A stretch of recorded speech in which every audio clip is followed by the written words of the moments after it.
Hello everyone, welcome to another class of principles and practice of accounting. So last class में हमने पढ़ा था present value, और अगर आपको प्रेजेंट वैल्यू ठीक से समझ में आ गया है तो चलिए अब इस क्लास में हम लोग प्रेजेंट वैल्यू कैसे कैलकुलेट करते हैं वो आप लोग को मैं अब सिखाऊंगा। तो प्रेजेंट वैल्यू कैलकुलेट करने का बड़ा सिंपल सा तरीका है। यहाँ पे देखिए एक फॉर्मूला दिया हुआ है आपके बुक में। ये जो फॉर्मूला है ये फ्यूचर वैल्यू का फॉर्मूला है, प्रेजेंट वैल्यू का नहीं है, बट इसी से हम लोग प्रेजेंट वैल्यू का फॉर्मूला भी बना सकते हैं। यहाँ पे ए का मतलब है फ्यूचर वैल्यू, यहाँ पे लिखा हुआ है। ए मतलब अमाउंट यानी कि फ्यूचर वैल्यू। बी का मतलब प्रेजेंट वैल्यू, यहाँ पे प्रिंसिपल भी बोल सकते हो। आई का मतलब तो इंटरेस्ट लिखा हुआ है, और एन का मतलब होता है टाइम। टाइम को पीरियड भी बोलते हैं, ठीक है, टाइम को पीरियड भी बोलते हैं, ठीक है। तो इससे हम लोग फ्यूचर वैल्यू का भी फॉर्मूला बना सकते हैं और प्रेजेंट वैल्यू का भी फॉर्मूला बनाते हैं। प्रेजेंट वैल्यू का फॉर्मूला कैसे बनेगा, यहाँ देखिए ये फॉर्मूला है फ्यूचर का। तो अगर ए निकालना है यानी कि फ्यूचर वैल्यू निकालना है तो बाकी सारे एलिमेंट्स को उस साइड पे कर दिया हमने, यानी कि पी 1+i और एन को ए से अलग कर दिया, तो ये फ्यूचर वैल्यू निकल जाएगा। लेकिन अब पी अगर हमको निकालना है तो क्या करेंगे, बाकी सारे एलिमेंट को पी से अलग कर देंगे। तो पी से अलग करने का तरीका क्या होगा, एक हो जाएगा A multiplied by 1 divided by 1+i to the power n। तो ये आ गया आपका प्रेजेंट वैल्यू का फॉर्मूला। यानी कि जो p के साथ एलिमेंट है हम लोगों ने उसको इक्वल टू के इस साइड भेज दिया a के पास, तो वो इस तरह से रिप्रेजेंट होगा। या आप इसको ऐसे भी दिखा सकते हो, a divided by 1+i to the power n। ये आप लोग के लिए इजी होगा, a divided by 1+i to the power n। ये दोनों ही आप लोग लिख लीजिए, ये दोनों ही प्रेजेंट वैल्यू का ही फॉर्मूला, एक ही फॉर्मूला है। बस ए को यहाँ पे 1 से मल्टीप्लाई जब हमने कर दिया तो यहाँ पे ए ऊपर में चला आया। ये सिंपल मैथमेटिक्स है। तो यहाँ पे जो ये था इसको पहले आप नोट कर लो, फिर मैं इसको इरेज करूँगा, ठीक है। नोट कर लिया आपने, अगर नहीं किया तो पॉज करके वीडियो को नोट कर लीजिए। मैं इसको अभी इरेज कर रहा हूँ, समझाता हूँ आपको ये फॉर्मूला कैसे बना। कुछ लोगों को नहीं समझ में आया होगा, इसलिए मैं समझा देता हूँ। तो यहाँ देखो, हमने क्या किया, ये जो पार्ट था ना इन सबको उठा के हम लोग इक्वल टू के इधर ले आए। तो जब इक्वल टू के इधर ले आए तो ये सारा का सारा पार्ट ए के नीचे चला आएगा और बच जाएगा क्या, सिर्फ पी। तो फॉर्मूला क्या बनेगा, ये उल्टा साइड में पी है। अभी इधर से अगर इसको इधर लिख दें और बाकी सारे पार्ट को उधर लिख दें तो फॉर्मूला क्या बन जाएगा, P is equals to A divided by 1+i to the power n, ठीक है। तो हमारा प्रेजेंट वैल्यू कितना है, 10 लाख, सॉरी फ्यूचर वैल्यू है 10 लाख। प्रेजेंट वैल्यू हमें निकालना है, 10% इंटरेस्ट रेट है और 5 इयर्स हमारा टाइम है। तो जब इसको हम यहाँ पे पुट करेंगे फॉर्मूला में तो आपका 10 लाख का प्रेजेंट वैल्यू निकलेगा। तो ए हमारा फ्यूचर वैल्यू है, तो ए की जगह में हमने लिखा हमने 10 लाख, ज़ीरो कुछ और ही बन गया, तो ये 10 लाख। और नीचे हमने लिख दिया 1+i। i मतलब क्या, इंटरेस्ट। इंटरेस्ट कितना, 10%। तो 10% का मतलब होता है 10 डिवाइडेड बाई 100। तो 10 डिवाइडेड बाई 100 अब कैलकुलेटर में जब करोगे तो आएगा 0.1। तो यहाँ पे 10 डिवाइडेड बाई 100 लिख सकते हो, या डायरेक्टली आप ये ना लिख करके अच्छा रहेगा लिखो 0.1, क्योंकि हमेशा 100 से डिवाइड करके ही हम लोग लिखते हैं। और n की जगह लिख देंगे ऊपर में 5। तो ठीक है, इसको हमने कैलकुलेटर में सॉल्व करना है। कैलकुलेटर में सॉल्व करोगे तो प्रेजेंट वैल्यू आएगा। कैलकुलेटर इस तरह का आपके पास होगा या कैशियो का होगा, तो आप उस पर सॉल्व करो। देखो 1.1 क्योंकि हमने यहाँ पे 1 + 0.1 किया तो 1.1 ही आएगा। दोनों को जोड़ोगे तो 1.1। डिवाइडेड का साइन 2 बार दबाओ, डिवाइडेड, और इक्वल टू का साइन 5 बार दबाएंगे क्योंकि 5 हमारा ईयर्स है। तो इक्वल टू दबाएंगे 1 2 3 4 5। तो ये नंबर आएगा, कुछ दिख रहा है कि नहीं पता नहीं, 0.620921323005। ये इतना बड़ा नंबर है। तो ये आपको लिखना नहीं है, ये जो नंबर आया आपको इसको ऐसे ही रहने दो। उसके बाद मल्टीप्लाई करो अपने फ्यूचर वैल्यू से, मल्टीप्लाई दबाओ और फ्यूचर वैल्यू इंटू 10 लाख कर दो। मतलब 10 लाख में 6 ज़ीरो इंटू 10 लाख किया तो ये आया आपका 6,20,921।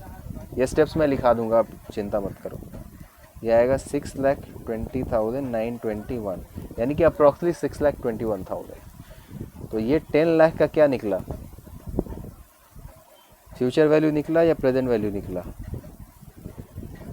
जो लोग फ्यूचर वैल्यू निकला बोल रहे हैं उनको थोड़ा सर पे ठंडा पानी डालने की ज़रूरत है, क्योंकि फ्यूचर वैल्यू तो हमारा 10 लाख ही था। ये जो निकला प्रेजेंट वैल्यू निकला, और मैंने बताया कि प्रेजेंट वैल्यू हमेशा फ्यूचर वैल्यू से कम होता है। तो देख के भी पता चल रहा है कौन सा कम है। 6 लाख कम है, 10 लाख ज़्यादा है, तो प्रेजेंट वैल्यू है 6 लाख। और फॉर्मूला में भी तो हमने प्रेजेंट वैल्यू निकालना था, P = लिखा है हमने।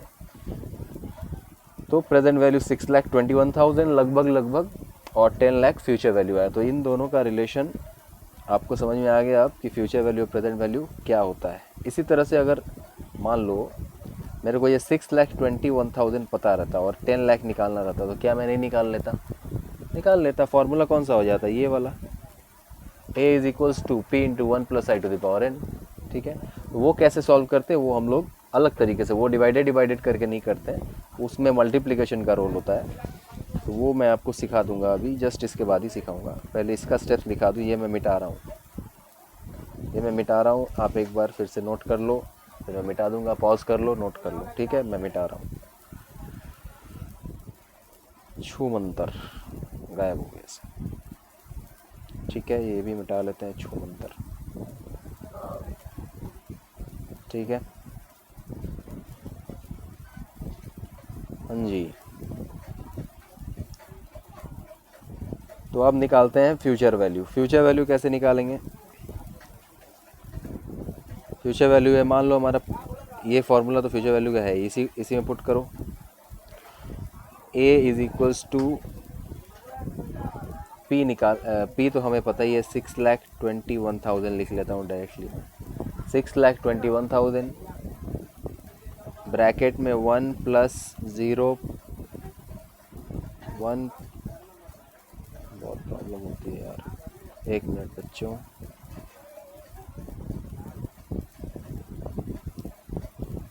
+0.10 to the power 5, यही होगा ना?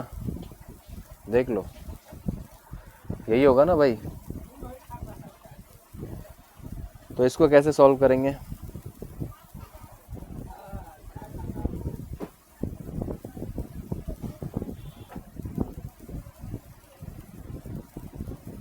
ओ भगवान, क्या है यार, 5 का ये छत उड़ गया। चलो, इसको कैसे सॉल्व करेंगे? देखो, यहाँ पे हम लोग क्या करेंगे, A = लिखो 6,21,000, आपका हैंड राइटिंग अच्छा बैठेगा, और मल्टीप्लाई हो जाएगा। यहाँ कुछ नहीं है साइन, तो मल्टीप्लिकेशन का ही साइन है ना, यहाँ इसके बीच में कुछ नहीं है तो मल्टीप्लिकेशन का ही साइन है। तो मल्टीप्लाइड बाई, अब हमको इस पार्ट को सॉल्व करना है। ये देखो, ये जो पार्ट है 1.1 to the power 5, अभी ये मल्टीप्लिकेशन में, पिछली बार ये डिवीजन में था, अभी ये मल्टीप्लिकेशन में है। तो 1.1 to the power 5, इसको कैसे कैलकुलेट करेंगे? तो कैलकुलेटर में लिखेंगे 1.1, अब मल्टीप्लिकेशन का साइन दबाएंगे 2 बार, मल्टीप्लाइड बाई 2 टाइम्स, और जितना आपका n है, यानी कि n कितना है हमारा 5 है, तो 5 से 1 कम यानी कि 4, जितना भी नंबर रहेगा n में उसमें -1 कर देंगे। तो जितना आएगा इसमें -1 करेंगे तो कितना है, यहाँ लिखना नहीं है -1, ऐसे ही मैं बता रहा हूँ, मन में करना है। 5 - 1 = 4, तो 4 टाइम्स अपने को इक्वल टू दबाना है। फिर से देख लो, 1.1 multiplied 2 times, 4 times = 1 2 3 4, 4 times equal to दबाया तो ये आया 1.61051। तो इसको यहाँ पे लिख लेते हैं 1.61051। अगेन मैं सारे स्टेप्स लिखा दूंगा, टेंशन की बात नहीं है। अब इन दोनों को मल्टीप्लाई कर दो, कैलकुलेटर में जो आया है उसको 6,21,000 से मल्टीप्लाई कर दो, तो ये आएगा लगभग आपका 10,127 रुपीज़। तो लगभग 10 लाख आ गया, 127। ठीक है, तो ये हमारा क्या निकला, ए यानी कि अमाउंट, यानी कि फ्यूचर वैल्यू। तो हमने फ्यूचर वैल्यू से प्रेजेंट वैल्यू भी निकाल लिया और प्रेजेंट वैल्यू से फ्यूचर वैल्यू भी निकाल लिया। सर यहाँ पे 127 रुपीज़ ज़्यादा क्यों आया? क्योंकि यहाँ पे हमने राउंड फिगर लिया ना 6,21,000, वहाँ पे 6,20,921 था, तो कुछ रुपीज़ हमने बढ़ा दिया, इसलिए यहाँ पे कुछ रुपीज़ बढ़ के आया। ठीक है, तो इसका टेंशन नहीं लेना है, इसको आप लोग नोट कर लो फटाफट।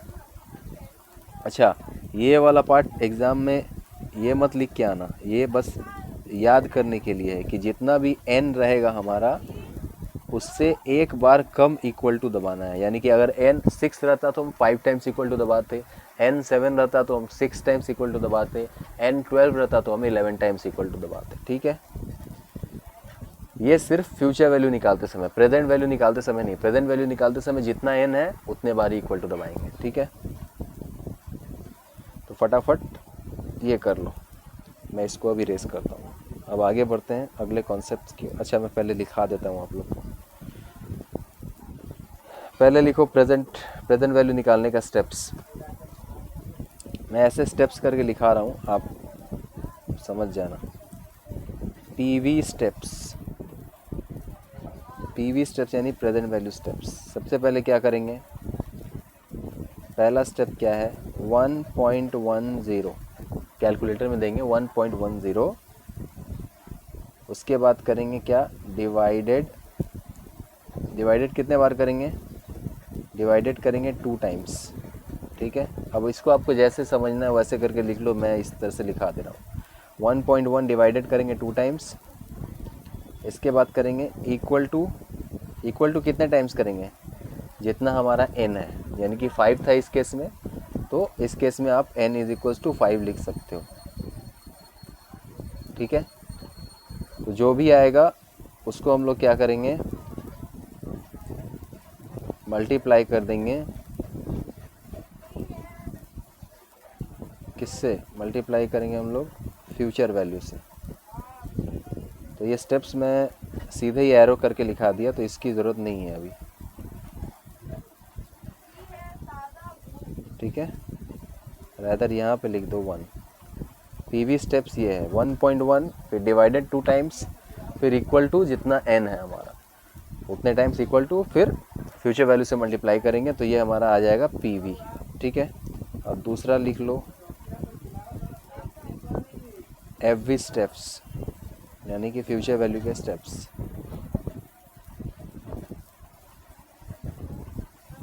क्या हो रहा है भाई साहब, फ्यूचर वैल्यू स्टेप्स में क्या करेंगे हम लोग, सबसे पहले क्या करेंगे, वो तो जैसे था वैसे लिख देंगे, प्रेजेंट वैल्यू को 6,21,000। उसके बाद कैलकुलेटर में क्या करना है उसका स्टेप सही है, 1.10।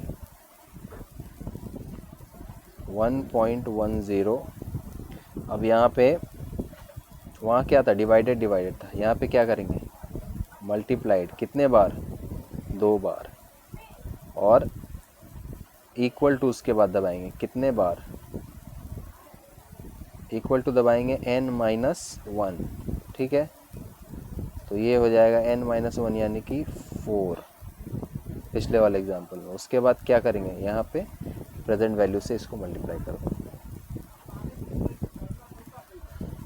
1.1 इंटू 1 2 3 4 इंटू प्रेजेंट वैल्यू 6,21,000, तो वो आ गया था 10 लाख। ठीक है, तो ये आपके स्टेप्स हो गए पीवी और एफवी के, तो इसको आप लोग नोट कर लेंगे। ठीक है, अब इसको भी मैं मिटा दूंगा क्योंकि वीडियो अब लगभग 20 मिनट्स का हो चुका है, तो 20 मिनट से ज़्यादा का क्लास में जनरली रिकॉर्ड नहीं करता हूँ, बट इस पर्टिकुलर चैप्टर में अब ज़्यादा पॉइंट्स बचे नहीं है, तो उनको मैं फटाफट डिस्कस कर लेता हूँ। तो यहाँ जो एग्जांपल दिया हुआ है ना, आप ये सारा एग्जांपल मैं आपको जब मैं समझा दिया अभी प्रेजेंट वैल्यू फ्यूचर वैल्यू, तो ये देख के आप खुद से कर लेना, ये सब कुछ आपको समझ में आ जाना चाहिए।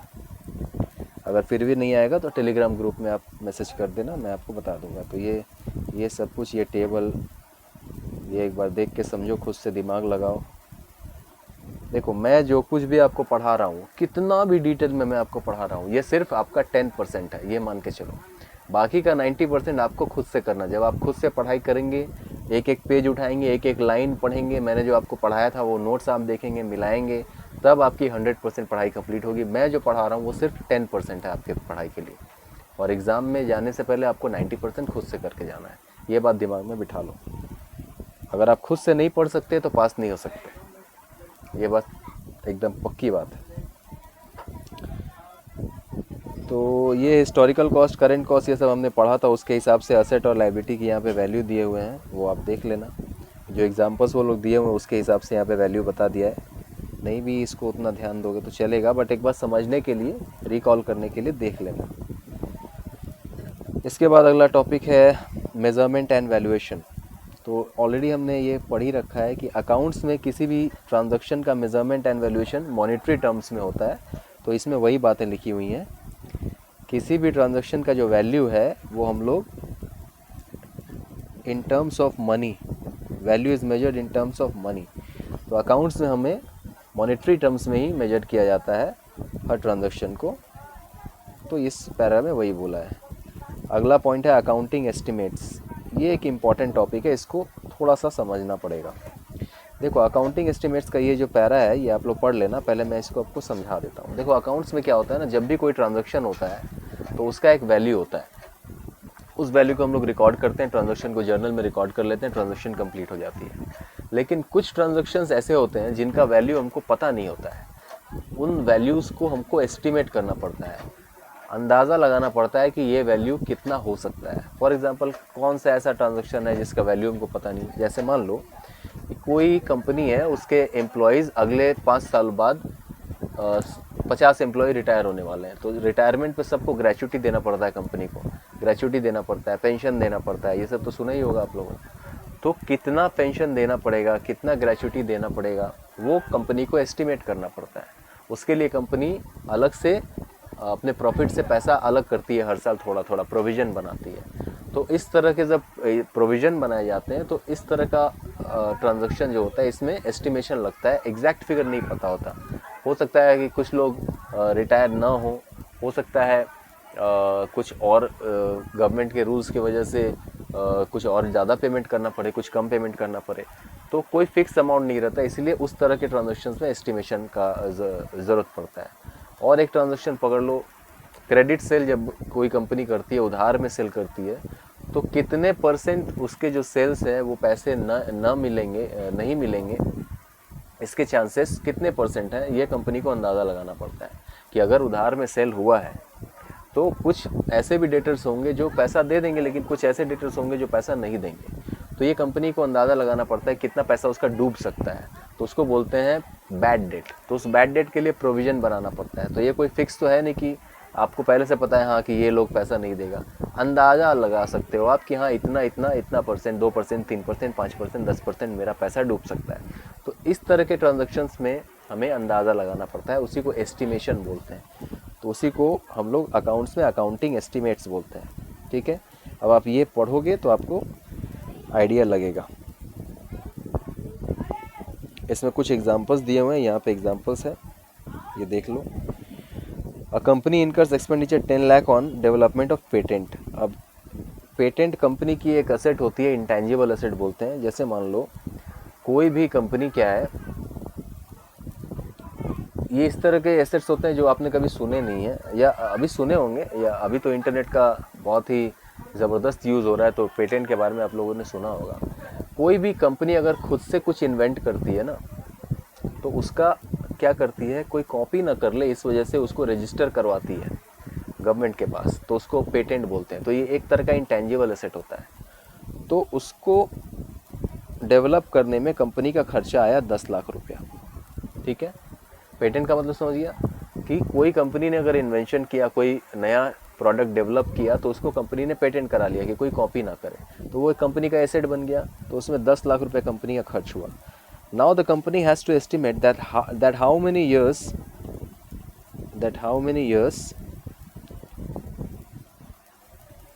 The patent would benefit the company. अब कंपनी को ये एस्टिमेट करना पड़ेगा कि ये जो 10 लाख कंपनी ने खर्च किए हैं, इसका फ़ायदा कंपनी को कितने सालों तक मिलेगा। This estimation should be based on the latest information and logical judgement.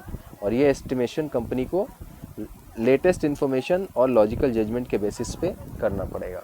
तो ये एक एग्जांपल है अकाउंटिंग एस्टिमेट का कि भाई कितने सालों तक ये 10 लाख रुपए का खर्चा कंपनी को, जो खर्च कंपनी ने किया है उसका बेनिफिट कंपनी को कितने सालों तक मिलेगा। तो एक साल में पूरा का पूरा 10 लाख खर्च नहीं रिकॉर्ड होगा, वो जितने सालों, मान लो 10 सालों तक कंपनी को बेनिफिट मिलेगा, तो हर साल 1-1 लाख रुपया करके कंपनी इस खर्च को रिकॉर्ड करेगी 10 सालों तक। तो इसको अकाउंटिंग एस्टिमेट्स के हिसाब से रिकॉर्ड करना पड़ेगा। तो ये एस्टिमेशन लगा ना भाई कि हाँ कितने सालों तक कंपनी को बेनिफिट मिलेगा, इसका अंदाज़ा लगाया कंपनी ने, तो ये अंदाज़ा लगाने को ही अकाउंटिंग एस्टिमेट कहते हैं। अगला है कि a company dealing in long term construction contracts use percentage of completion method. जो लॉन्ग टर्म कंस्ट्रक्शन कॉन्ट्रैक्ट्स होते हैं, जैसे बिल्डिंग का कंस्ट्रक्शन, ब्रिजेस का कंस्ट्रक्शन, तो ये लॉन्ग टर्म कंस्ट्रक्शन कॉन्ट्रैक्ट होता है, उसमें percentage of completion method use होता है खर्चों को रिकॉर्ड करने के लिए और इनकम को रिकॉर्ड करने के लिए। मतलब जितना जितना परसेंट काम कंप्लीट होता जाता है हर साल, उतने उतने परसेंटेज इनकम और एक्सपेंसेस को रिकॉर्ड किया जाता है बुक्स में। तो कितना परसेंट कोई बिल्डिंग कंप्लीट हुआ है या कोई ब्रिज कंप्लीट हुआ है, ये एग्जैक्टली पता करना मुश्किल होता है। उसके लिए एक एक्सपर्ट को बुलाया जाता है, वो पूरा प्रोजेक्ट का सर्वे करता है। तो उसको, वो एक एक्सपर्ट होता है, वो जानता है किस तरह से सर्वे किया जाता है, तो एक एस्टिमेशन बताता है कि हाँ आपका 20% या 25% इस तरह से आपका प्रोजेक्ट कंप्लीट हुआ है। वो हर साल आता है एस्टिमेशन करने के लिए। तो ये जब एक अनुमान लगाया जा रहा है कि कितना परसेंट कंप्लीट हुआ, तो ये भी एक एस्टिमेशन है। तो उसका ये एग्जांपल हो गया। तीसरा एग्जांपल हो गया आपका, company has to provide for taxes which is also based on estimation as there can be some interpretational differences। अच्छा, अब ये interpretational differences अब छोड़ दो, ये लॉ का वर्ड है। आप इतना समझो कि कंपनी को हर साल टैक्स पे करना पड़ता है, तो टैक्स कितना पे करना पड़ेगा उसको कंपनी अंदाज़ा लगाती है। सर क्यों अंदाज़ा लगाती है? कंपनी ने जितना इनकम किया होगा उसके हिसाब से जितना परसेंटेज टैक्स का रेट होगा उस पर तो टैक्स उतना पता चल ही जाएगा कंपनी को। इसमें अंदाज़ा लगाने वाली क्या बात है? इसलिए अंदाज़ा लगाना पड़ता है क्योंकि कंपनी जिस साल इनकम करती है उस साल टैक्स नहीं पे करती, या उसके बाद टैक्स नहीं पे करती कि हाँ मैंने इस साल 10 लाख रुपया कमाया है तो मुझे 10 लाख का इतना 10% या 30% टैक्स देना पड़ेगा, 3 लाख रुपया मैं गवर्नमेंट को दे दूँगा। ऐसे नहीं होता है। कंपनी जिस साल अर्निंग करती है उसके पहले ही उसको एडवांस में टैक्स पे करना पड़ता है। एस्टिमेशन बेसिस पे कंपनी को बोला जाता है, गवर्नमेंट बोलती है कंपनी को कि आप ये एस्टिमेट करो कि आपका अगले साल कितना इनकम होगा और उस पर मेरे को एस्टिमेट करके आप टैक्स एडवांस में पे करो। तो कंपनीज़ को एडवांस में टैक्स पे करना पड़ता है। तो कितना इनकम होगा ये तो फिक्स नहीं है, ये फ्यूचर की बात है, तो उसको भी एस्टिमेट करना पड़ता है और इसलिए टैक्स को भी एस्टिमेट करना पड़ता है। तो यहाँ भी एस्टिमेशन का यूज़ होता है। तो ये भी एक अकाउंटिंग एस्टिमेट का ये एक आपका एग्जाम्पल हो गया। तो यहाँ ये हमारा चैप्टर कंप्लीट होता है। बाकी क्या ये समरी है और यह ट्रू फॉल्स दिया हुआ है। ट्रू फॉल्स आपका होमवर्क है, आप खुद से करेंगे। मल्टीपल चॉइस क्वेश्चन है, ये भी आपका होमवर्क है, ये खुद से करेंगे। और बाकी के हिंट तो दिए ही हुए हैं। थ्योरेटिकल क्वेश्चन है, इसके भी आंसर आपको दिए ही होंगे। थ्योरेटिकल क्वेश्चन के आंसर नहीं है क्या? नहीं, थ्योरेटिकल क्वेश्चन के आंसर नहीं है। इसके आंसर आप अपने बुक्स में खोजिए, क्योंकि सारा चैप्टर कंप्लीट हो गया तो आप कम से कम इतना तो ढूंढ ही सकते हैं। तो ये क्लास थोड़ा लंबा चल गया, 30 मिनट्स का आई थिंक ये क्लास हो गया आपका। तो आई होप आपको अच्छे से समझ में आया होगा प्रेजेंट वैल्यू, फ्यूचर वैल्यू किस तरह से कैलकुलेट करते हैं। इस क्लास के लिए इतना ही। Abhishek Kumar Mishra, signing off.